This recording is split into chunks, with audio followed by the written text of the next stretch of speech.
Good evening po mga mahal na kababayan. So ang video po natin ngayon ay patungkol sa isang ministro or manggagawa ng Iglesia ni Cristo na hinuli siya ng otoridad doon sa USA. So mga mahal na kababayan, panoorin nyo ang videong ito para makita po ninyo. So kami, hindi namin tinotolerate yan. Panoorin nyo mga mahal na kababayan. Look at me. My name is Pete from Protect Our Children. And you should have never ever been named protecting a 12-year-old girl. Okay? No, I'm not. I'm not. Yes, you was, sir. You should have never been texting a 12-year-old girl, you piece of shit. Hey, Glenn, you have anything on you that I need to know about? You have anything on you that I need to know about right now? No.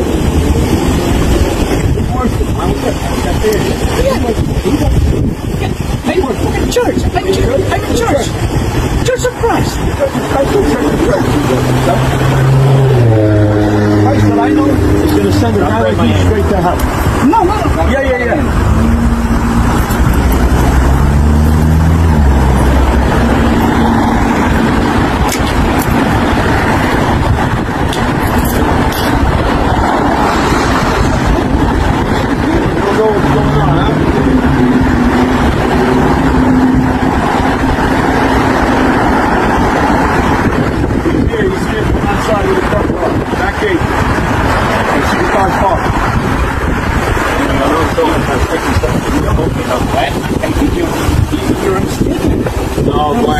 No, Glenn.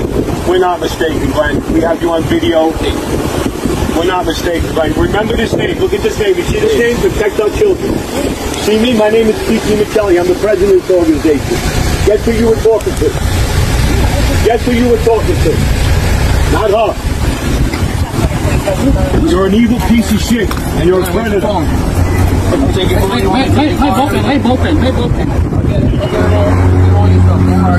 Where the trucks are parked on, look, across the parking lot. What are you doing? I'm just trying to...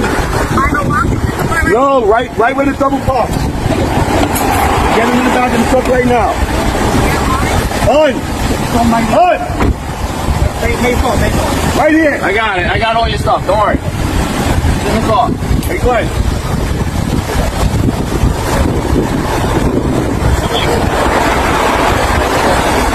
Hey, Glenn, you got anything you want to say? You're a man of Christ. You're a man of Christ, Glenn. You have anything you want to say? You don't want to say anything, Glenn?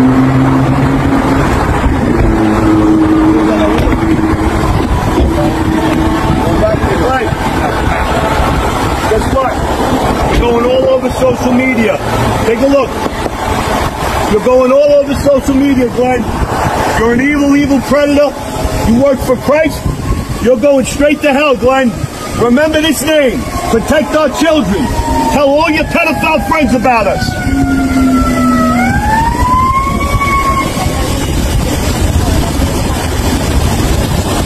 Good to see you again.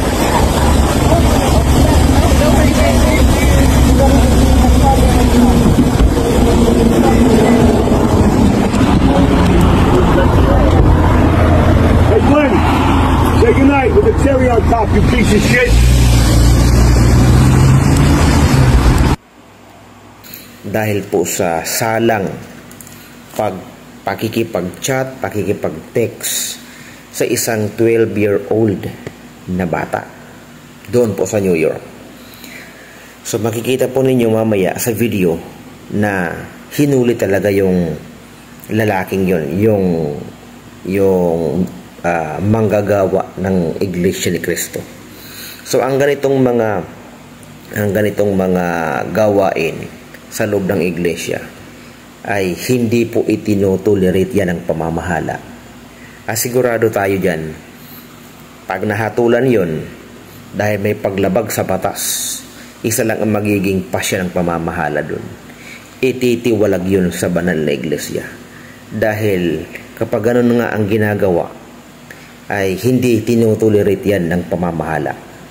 So, malas lang ng taong ito dahil ginawa niya ang hindi dapat niya ginagawa. Nakakahiya naman sa panig ng iglesia na may ganun pala. May ganun. Nakakahiya sa panig ng mga manggagawa. Pero hindi natin nila lahat. Dahil siguro hindi natin alam kung bugso ng damdamin o kung ano ba talaga ang pinakadahilan dun. O baka na frame up lang. Hindi natin alam. Wala pa namang napatunayan. Pero yun nga, nahuli siya kasi siguro i-high-tech sa USA, di ba? Alam kung sino yung mga kachat mo, kung halang gumagamit ka ng cellphone, alam yan. Kasi nga, natitrace yan ng computer system nila doon.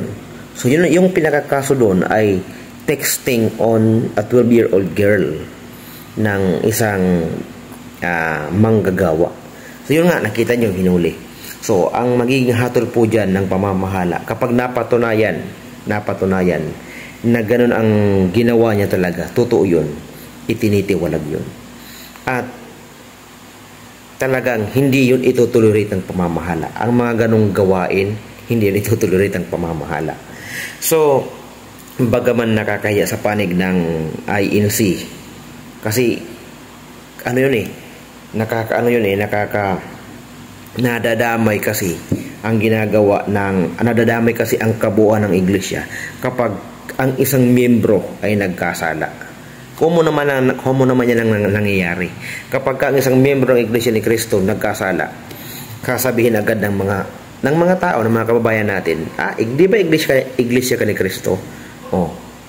Para bagang kapag nakagawa ng isang mali ang iglesia ni Kristo, damay na agad yung kabuuan.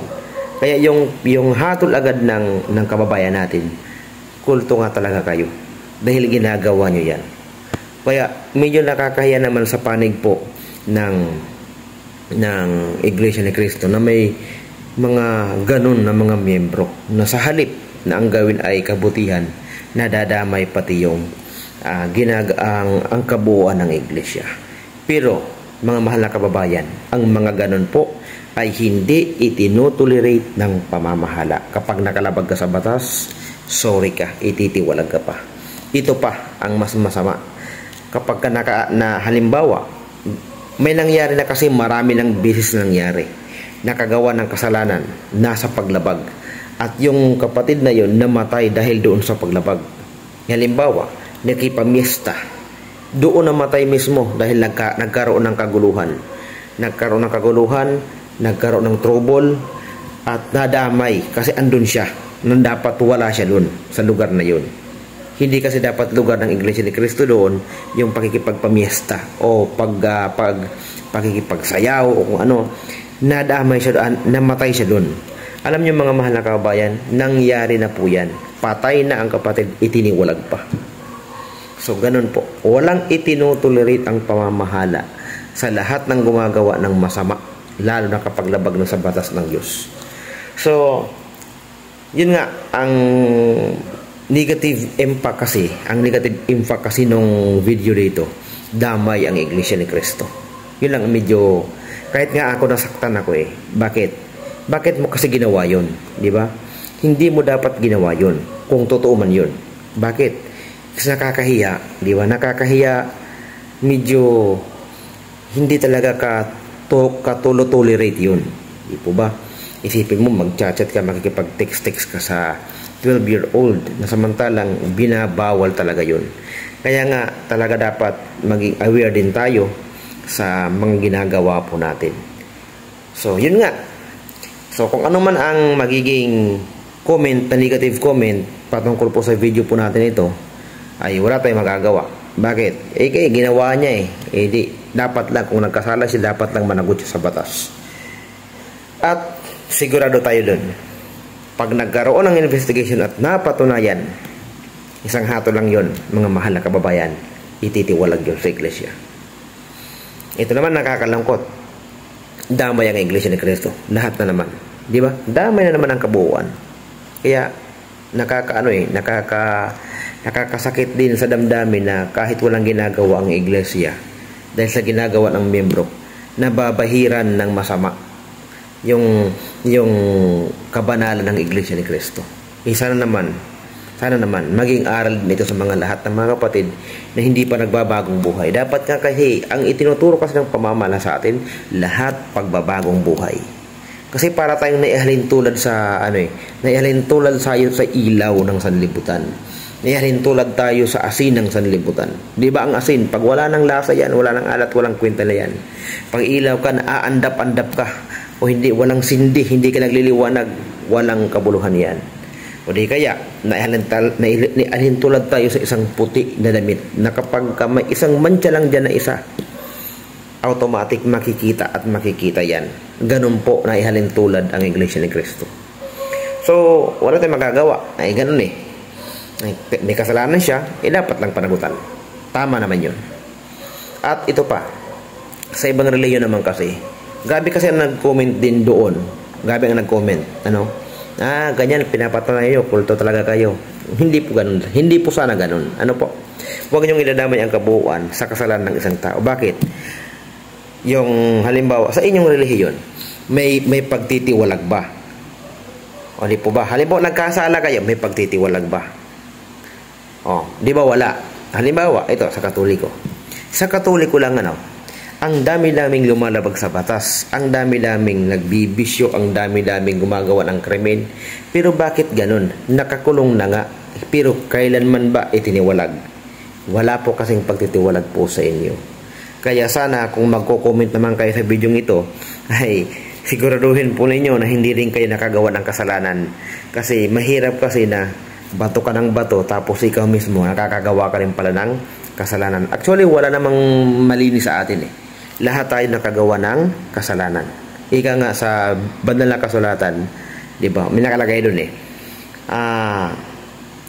Ang nakalagay doon, walang matuwid, wala kahit isa. Tanging si Kristo lang ang naging matuwid na tao. Yun ang nakalagay sa Biblia. Kaya kung magbato ka naman, ito naman, mag-comment ka na naman ng masama, mag-negative ka na naman, sisiraan mo naman ang iglesia dahil na nagawa ng taong yun. Huwag na. Dahil ibulay-bulay mo ng sarili mo. Dahil kahit ikaw, mahiya ka naman sa sarili mo, amin na mo na ako wala akong nagawang kasalanan. Diyan pa lang nagsisinungaling ka na. Ang sasabihin mo, wala akong nagawang kasalanan, wala akong nagawang mali. Yung pa lang, nagsisinungaling ka na. Kaya, hindi pwedeng ganun. Di po ba? Bantayan natin ang sarili natin. Huwag tayong maging sa iba. Ika nga, bago mo pansinin ang dungis ng iyong kapwa, ang dungis mo muna ang iyong linisin. So, hanggang yun na lang muna mga mahal na kababayan. At kung ano man ang magiging reaction po ninyo dito, kami ng mga Iglesia ni Kristo, hindi namin itutuloy yun. Buti nga nangyari sa kanya. Kasi bakit? Hindi tama yun. So, shout out po sa lahat ng mga kababayan po natin sa buong mundo. Sa Luzon, Visayas at Mindanao, sa Pilipinas, sa buong mundo. Sa lahat ng kapatid, maging dyan sa abroad. So, shout out po sa inyo. Sa mga kapatid, mag-ingat tayo na huwag mabahiran ang kabanalan ng Iglesia. Ganun lang po yun. Kasi nakikita tayo ng tao ng sanlibutan, nakikita tayo lahat, nakikita tayo. So ito, nag-reaction video tayo dahil medyo kahit ako nasaktan din ako. So isinishare ko lang ito para maging aral din sa mga kababayan natin, sa mga kapatid natin na kung gagawa kayo ng kasalanan, siguraduhin nyo na hindi madadamay ang iglesia. Kasi ganun talaga. Kasi nakakabit sa atin ang pangalan ni Kristo. Kapag gumawa ka ng kasalanan, madadamay si Kristo dyan. Bakit? Di ba iglesia ka ni Kristo? Damay agad. Kaya nga dapat sana maging mabuti tayo, maging mag-ingat tayo. Nako, napakaano pa naman ang laman ngayon. Napakahina ng laman. Nakalagay sa Biblia, mahina ang laman. Kaya madaling matukso ang tao. Ganun po yun. Walang taong hindi natutukso. Kahit yung magkukomment ang negative dyan, kahit yan nakakagawa rin kayo ng kasalanan. Kaya, mas maganda pa, huwag tayong magmalinis. Tanggapin natin na maging tayo man nagkakasala at nagkukulang. So hanggang dito na lamang at maraming salamat sa panonood. God bless you po sa inyong lahat.